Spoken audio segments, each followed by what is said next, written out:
Another get ready at Diva.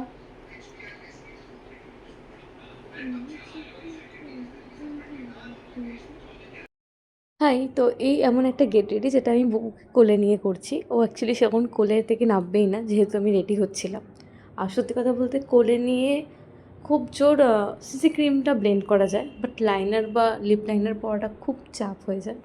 তো যতটা পেরেছি ওকে নিয়ে কমপ্লিট করেছি। আর দেন করে নিয়েছিলাম ওকে রেখে দিয়ে লাইনার পরা, কাজল পরা আর লিপ লাইনারটা পরেছিলাম। তো এই ড্রেসটা আমি নিয়েছিলাম মিন্ত্রা থেকে। নেওয়া হয়েছিল প্রায় 24 সালে। তখন একবার পরেছিলাম, সেভাবে পরা হয়নি। তো ভাবলাম তো এটা পরা যাক, কেমন লাগছে জানিও। আর আমি এখানে সুইস বিউটির ডার্ক চকলেট শেডটা ইউজ করেছি, খুব সুন্দর। এটা ছিল আমার ফাইনাল লুক। তো কেমন লাগছে জানিও। বাই।